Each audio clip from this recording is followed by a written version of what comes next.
23rd April, the date traditionally observed as both the birth and death date of William Shakespeare. William Shakespeare is hailed as one of the most iconic writers in the English language and also the world's great dramatist. He is popularly called as the Pride of Avon since he was born and raised in Stratford-upon-Avon. Shakespeare's birth date is highly debatable. He is said to have been baptized on April 26, 1564 and born on April 23rd, which also coincides in the death date. Many fans and enthusiasts across the world celebrated Shakespeare Day on April 23rd every year to honor the literary genius. Today, we celebrate the birthday of William Shakespeare, the greatest playwright and actor the English world has ever seen.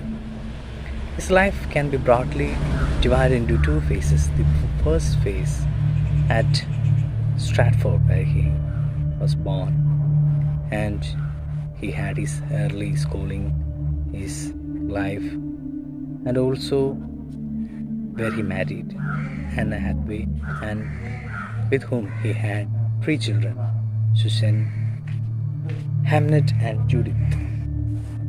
And in the second phase in London, we find where he penned many of his works, and he was also part of the Lord Chamberlain's Maid. And in the year 1616, he passed away. When we discuss about the plays of William Shakespeare, Shakespeare's plays are widely regarded as being among the greatest in the English language and are continually performed around the world. The plays have been translated into every major living language. Here, the list of his major plays. His comic plays are As You Like It, Tempest, Winter's Tale, Merchant of Venice. History plays Henry IV Part 1, Henry II Part 2, King John, Richard II and Richard III. And his tragic plays are Antony and Cleopatra, Hamlet, King Lear, Macbeth, Othello and Romeo and Juliet. Thank you. First plays were written in the conventional style. He wrote them a stylish language that does not always spring naturally from the needs of the characters or drama. The poetry depends on the extended and the sometimes elaborate the metaphor and conceit, and the language is often the rhetorical. Shakespeare soon became to adapt the most traditional style to his own purpose, and opening the soliloquy of Richard III has its roots in the self-declaration of vice in the medieval drama.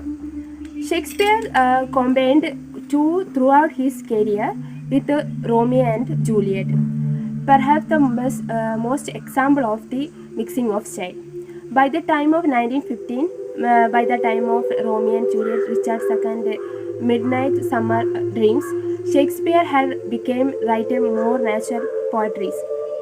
He increasingly tuned his metaphor and images to the needs of drama itself. Shakespeare's standard poetic forms was blank verse composed in iambic pentameter.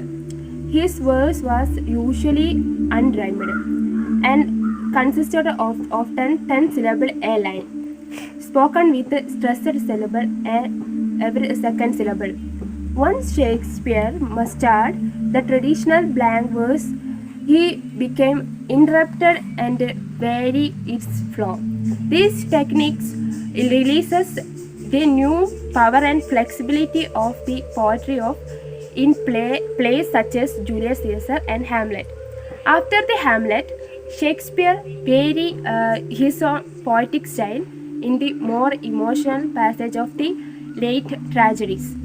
Shakespeare combined poetic genius with a practical sense of theatre, like all playwrights of the time. He dramatized stories from sources such as Petrarch and Hollish. As Shakespeare must be viewed, he gave his characters clearer and more varied motive and distinctive pattern of speech. He preserved aspect of his early style in the later plays. In Shakespeare's late romances, he deliberately returned the more artificial style, which emphasized the illusion of theatre. In Shakespeare's era, it was not profitable but very fashionable to write poetry. In 1593 and 1594, when the theatres were closed because of plague, Shakespeare published two narrative poems on sexual themes, The Venus of Adonis, The Rape of Lucrece, and in a third narrative poem, A Lovers of Complaint. And the most scholars now accept that Shakespeare wrote A Lovers of Complaint in 1599, and the two early drafts of sonnets, 138 and 144, appeared in the Passionative Pilgrims, published under the Shakespeare, The Rape but without Work her. which is very touching to me is Macbeth, a tragedy which is very familiar to all literature students.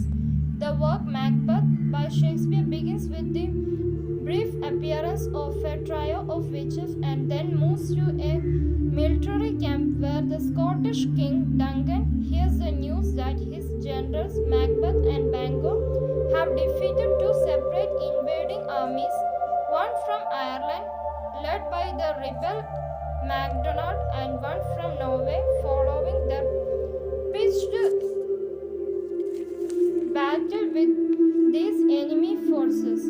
Macbeth and Bango encounter the witch's prophecy that Macbeth will be made Thane of Cawdor and eventually King of Scotland. They also prophesy that Macbeth's companion Bango will beget a line of Scottish king, although Bango will never be king himself. The end of the play, in the battle, Macbeth hews violently, but the English forces gradually overwhelm his army and castle. On the battlefield, Macbeth encounters the vengeful Macduff, who declares that he was not of woman born, but was instead untimely ripped from his mother's womb. Though he realizes that he is doomed, Macbeth continues to fight until Macduff kills and beheads him. Malcolm, now the King of Scotland, declares him benevolent intentions from the country and invites all to see him crowned at Scone. The main characters of the play are Macbeth, Lady Macbeth, three witches, Bango, and Macduff. The main theme of this tragedy are the relationship between cruelty and masculinity, the difference between kingship and tyranny, ambition, guilt, and children. Macbeth is the protagonist of the play. If Macbeth is the protagonist, all the other characters is being considered as antagonists. Macbeth is set during the 11th century in Scotland, in northernmost region of what is now the United Kingdom.